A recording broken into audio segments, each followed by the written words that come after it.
Hello Internet, it's Jimmy, and on today's video I'm pulling this motor out. You can see I already have the turbo kit. Intercooler's out, just a bare block right now. If you look back here, that's the turbo assembly all back here. It's been a great turbo kit. Nothing bad happened to the motor, but if you don't know, I track this car, and these cars don't make great lateral G's for oil.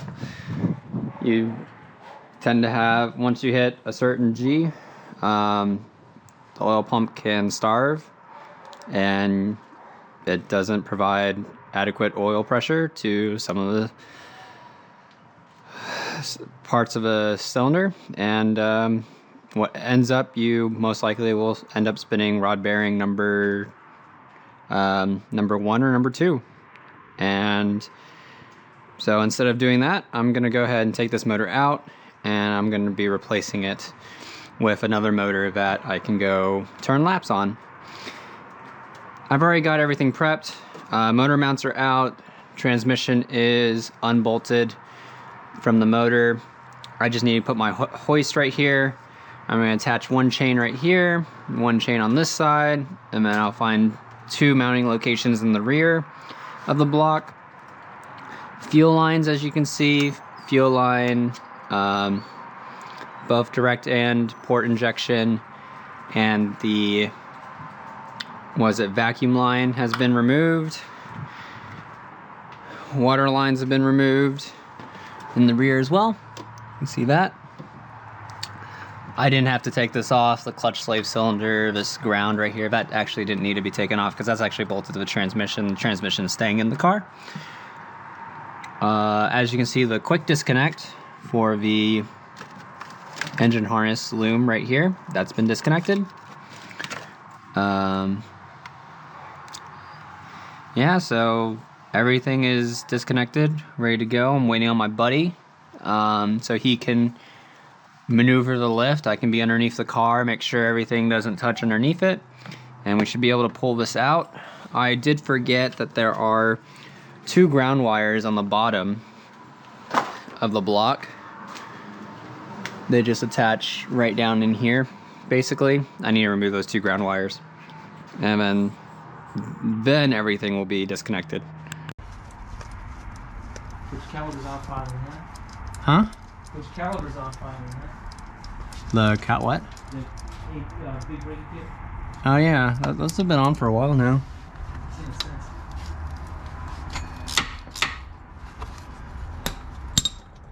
There's 2 grounding straps right here.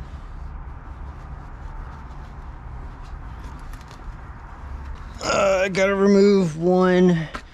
I forgot that little intake bracket. I need to remove that so that we get a little bit more room.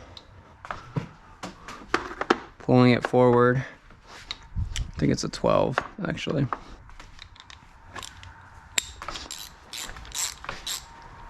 But yeah, it's all tucked away in this corner now. I don't have to worry about my parents like yelling about me for shit. We're only gonna fit one car in there happy. Yeah, because I didn't want to like work on it and then have to be like take my parents' car out and all this other stuff. I'm almost to the spot where I can almost make this into an actual 3-car garage now. Okay. Yeah, pretty much time to assemble this stuff.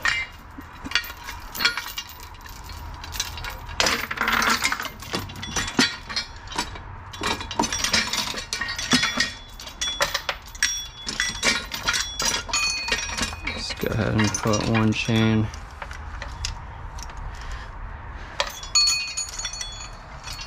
Probably not that loop, like so.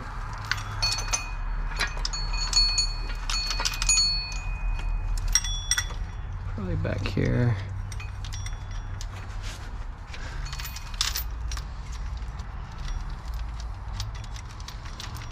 It's like one of the AC bolts, basically. Yeah. Just reuse it. And if you really wanted to, you can bring it back to the back side of the AC bolt and just kind of like double it just in case. You want to torque it down more, you just leave loose.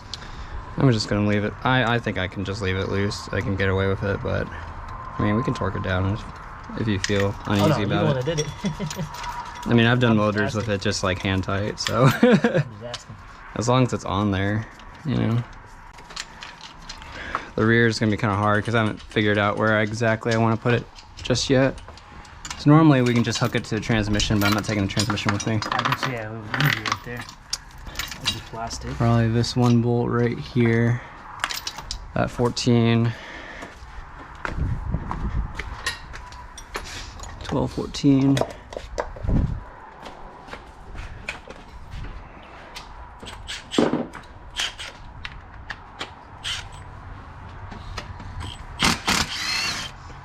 What bolted right here?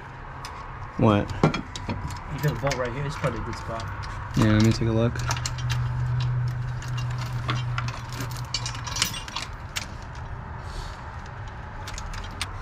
This bolt's not long enough, of course.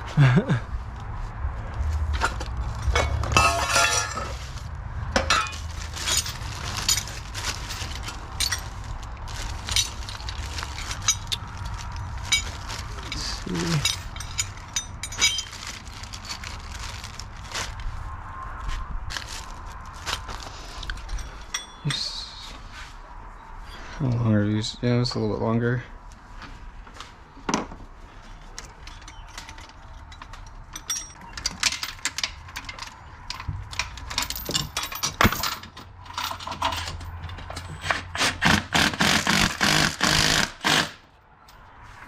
Let's see if I get something on this side. I think that bolt looks small. Huh? I don't think it's a 14, it looks like it's 12 maybe. Similar to this size here. Gotcha. Yeah, it's a 12. Let me get an extension piece. Man, I bought these new Milwaukee little shorty ones with the M12, and they're nice. Yeah, you got pretty much the whole set of Milwaukee's. I'm just about there. Just about there. I got a bunch of. I've like pretty much the set of metric stuff from Milwaukee. Yeah. Yeah. It's quiet. It's like, man, sometimes you gotta upgrade your tools. You don't need it. Yeah. Should be good. All right. Hoist. Hoist is back here. I'm gonna pick up those motors from Jason. You got 5 of them sitting. Yeah, I know. I'm sure out of those 5, you can probably make a good one. I got Steve, and he got bought 2 motors from this guy. One has all built-in components, the other one was stock.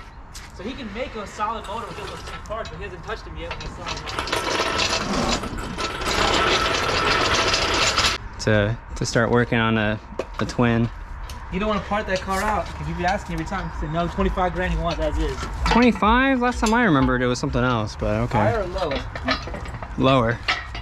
He keeps going higher. He's like, you know how much that transmission costs? Like, no one cares, dude. The car's value is getting less and less, so. Yeah. I mean, I just want it for the transmission.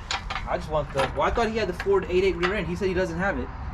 What does he have? He just aftermarket axles and a 373 diff. No, he has a Supra rear end. He has a diff from a Supra, from an IS200 Supra or something. I think it's just a regular IS300 one. Well, I used to have the 373. This one's kind of janky. Sure, I'll be needing it in 6 months. Pull mine out too. I see they got them where it's air converted. That'd be cool. Yeah, this thing takes forever to pump up.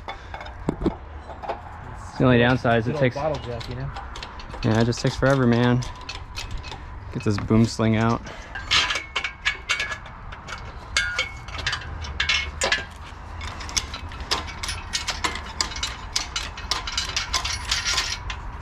Yeah, we're gonna have to. You got blocks or anything? Blocks? For a little rollback. That wood stuff right there. I got my foot here. I need to get my jack for the transmission real quick.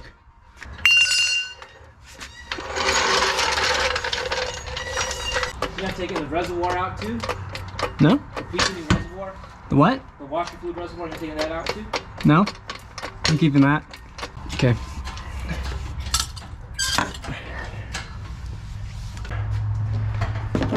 right. Mine's kinked to shit now. It's, yeah, you kink it a little bit. Why? No, I'm just seeing it. It's not tear. No, it's fine. That's the only way you're gonna have to do it. I mean, the kit doesn't reuse that line anyways, so. Yeah, that's true. But I mean, that's how I've done it, and that's how I've seen a lot of people do it, so. Kind of just hold that. So where are we? Can it slide out yet? Pump? Yeah, I'm gonna get It's not taken out all the way yet here, and I didn't love it. Yeah, go ahead. Keep pumping. Keep pumping? Yeah. I have the transmission jacked already, so. The motor's moving for sure. I mean, they're split. Okay. Oh, it's still, I mean, no, it's still actually on it. On what? Transmission's still attached. Yeah. Oh, okay. I'm gonna need my pry bar real quick. Yeah, let's see. Separated first, right? I would think. Your transmission's still mounted in the back? Or Yeah, it is. You just lifted it up? Yeah, I just lifted it up. I would put it back down and separate it, right? Well, we'll see. But There's a plop. I normally take it out like as one whole unit. I know. That's what I'm saying. To work like this, you have to separate it first. Well, you have to like lose the tension to separate it. Yeah. You're gonna put too much, I think, pressure on those dowels like this. Yeah, you usually do. Get underneath it some more. Come down, bro. Huh? I think more should come down the motor. The motor? Yeah, so you can put the transmission first. Yeah, if you want to. Does it go pretty quick? Yeah. Okay. You clear? Oh, my transmission is not even jacked anymore. One sec. Yeah, dude, you're too high. Okay, let me see. Where is the...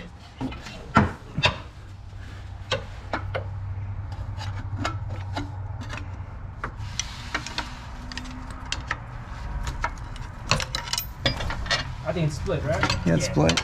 Let me pick it up so I can get off the dowels, okay? Yeah, what's that? Oh, fuck. I just lowered my transmission real quick. Let me just try to jack it back up.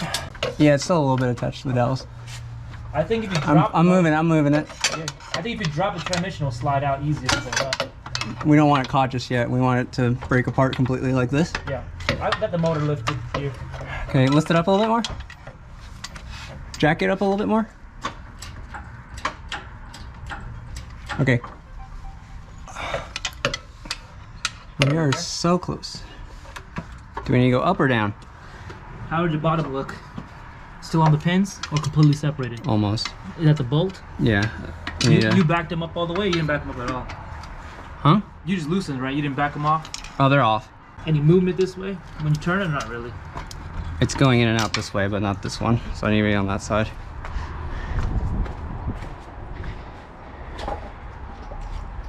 Yeah, I mean, I think the angle you are, you need to drop the transmission or the motor. Drop the motor a little bit, maybe? Yeah, we'll try that first. Easier. Yeah. You're like this now, you see what I'm saying? Yeah. All the tension's on the bolt. Are you clear? Yeah. Better? Let me see. You need to be straight, you know, so you can slide off with no tension. We need to angle the motor this way. So the motor needs to like kind of tip. That sucker's super slow too. Oh, yeah, it is. It's, you know, our Harbor Freight stuff, so. There's too many, the teeth are too coarse. That looks good. You're good right there. Yeah. Yeah.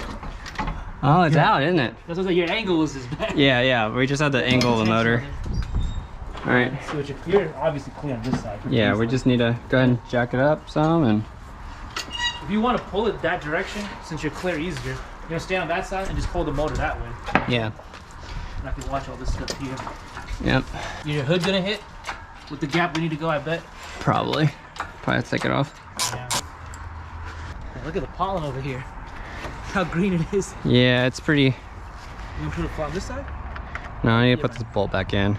Well, that's the problem is like you run into crash bar clearance because it sits right below it. I have the drip bar. Yeah, you have to use like a different bar, but they use an OEM one, but they make it thick enough so that way it's like okay.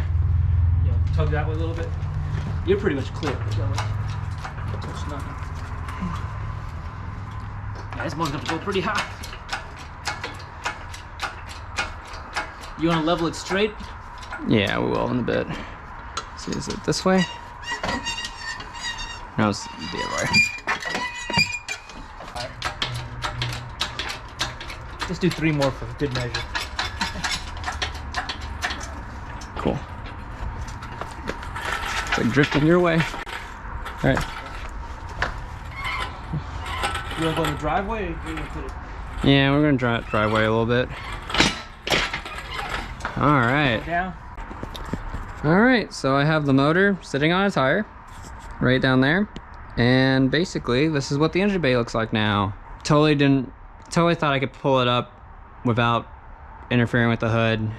You probably can, but the hood struts make it so that way you can't. If the hood can go back further with the hood struts, like all the way back, like right here, then that probably wouldn't be an issue. But because of how the hood struts are, yeah, there we go. Okay, maybe if the hood struts were like down here at the bottom bolt, then you'd have it go all the way up, but not the case, so that's fine.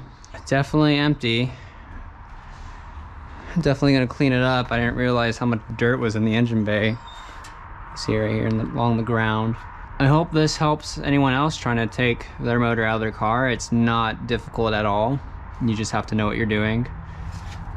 Recap: motor mounts, undo the 14, undo your transmission bolts for it. Yep, you do have to jack up the transmission and get it to the line so that way the dowel pins are perfectly straight so you can pull it straight out. AC condenser, you don't have to actually disconnect the lines if you don't want Freon exploding everywhere. Otherwise you'd pull those bolts off. You can actually just undo it from the engine side and kind of just flip it away, you know, kind of like so.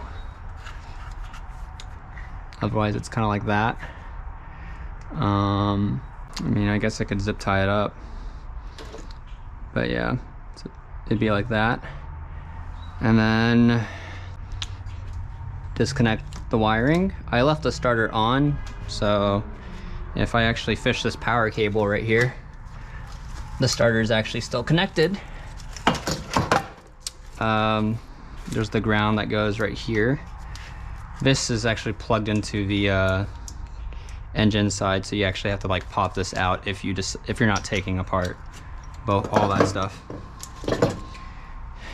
And then water lines here and here, pop that out, and you're done. I hope this helps.